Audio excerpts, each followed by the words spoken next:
Hey Rock and Metal Guardians, it's Dane. Welcome back to the channel. Today I'm starting a new series called Ranking the Albums, and my first episode will be all about the band Rush, and I'll be counting backwards from my least favorite to my favorite album by them, just studio albums only. So we'll get started. My least favorite album of all time by them is the album Presto. I like the bookends of this album, or CD, and nothing else. I like the opening track, Show Don't Tell, kind of a pseudo-jazz fusion or funk song, at least the intro is, and then Available Light, this nice emotional laden sentimental piece. I'm pretty sure it's Geddy playing the piano on this. A great song, I think. So 2 out of 11 songs. The next album, my second least favorite, used to be my least favorite, is Hold Your Fire. I used to listen to Force 10 and Time Stand Still. They don't do anything really for me anymore.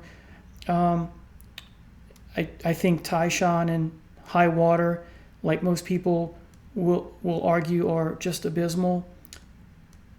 I remember when I worked at Musicland and a coworker who I became friends with was a big Rush fan, and we were listening to the retrospective greatest hits discs that come out, and we put the second one on, and The Mission came on, and he was like, "Oh man, I love the song," and I just kind of smiled because, I just don't like it, and I didn't want to, bring him down, I guess, or kill his buzz, so to speak.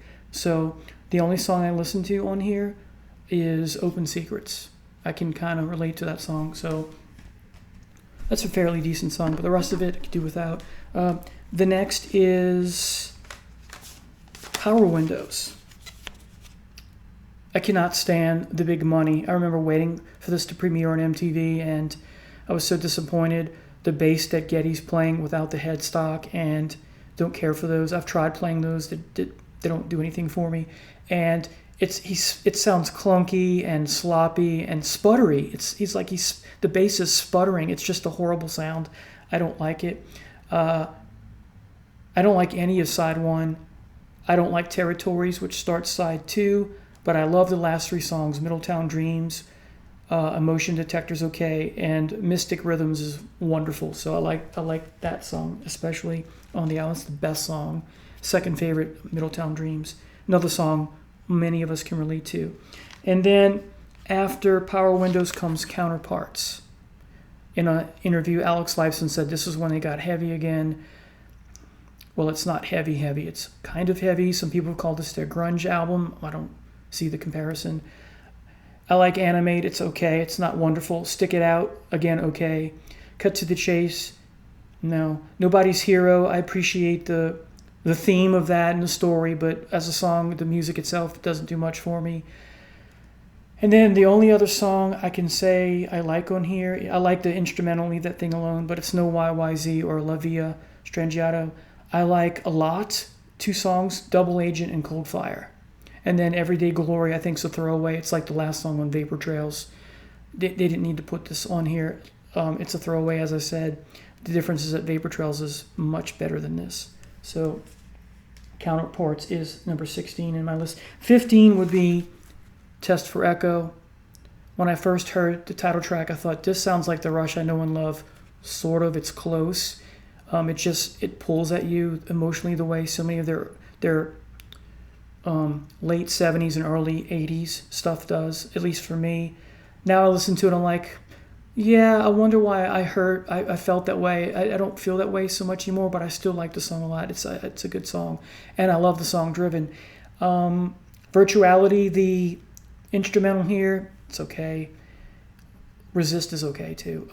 So we have less songs I like on here, but the songs on here are better than the ones I think on Counterpart. So I can switch these 2 around, but I'm putting this one above Counterpart just by a smidge, because I pulled this one out more than Counterparts, despite the fact that Counterparts has a few more songs that I will listen to.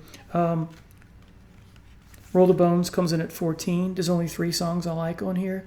Those would be the ones they played live, Dreamline, Bravado, and Ghost of a Chance. I think all these songs are wonderful. Despite the fact that they're not heavy songs, they pull at you emotionally. They resonate with me, so that's why I like them. I play them all the time. The rest of the album, I don't care for the instrumental on here. Where's My Thing? It's okay.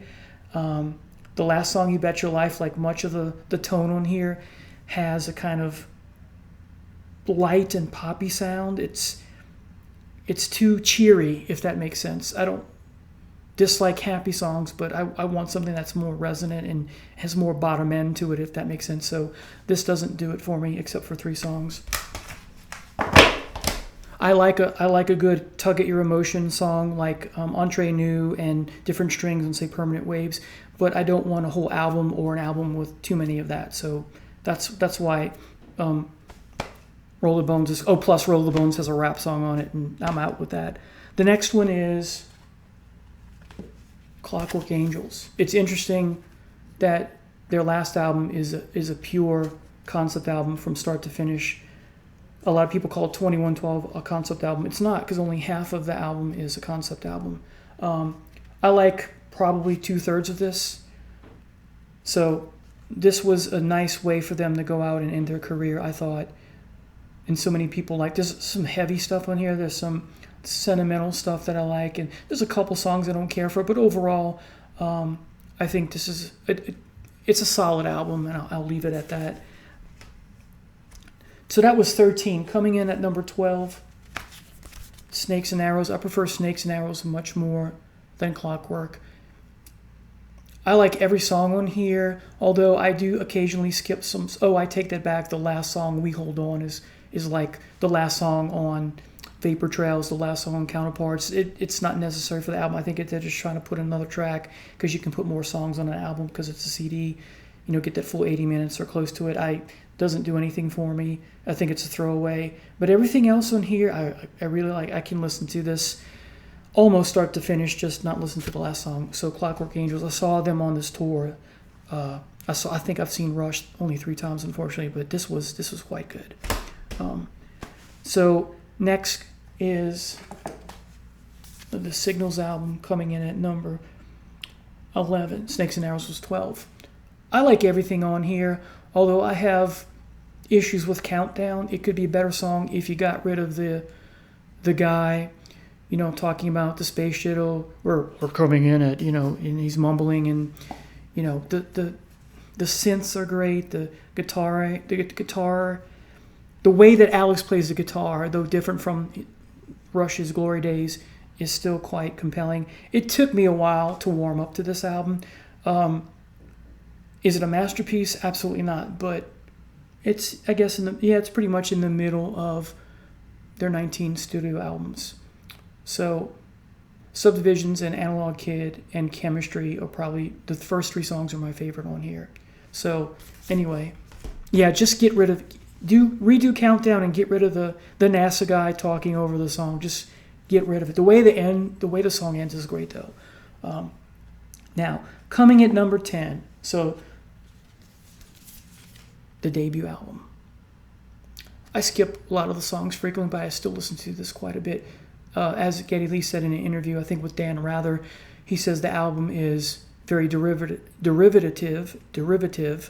That's okay. I still like it. I love Finding My Way, Need Some Love. What You're Doing is great. One of those songs that punches you in the face, in the mood. And, of course, closing out with The Working Man, kind of a homage to Cream and Led Zeppelin.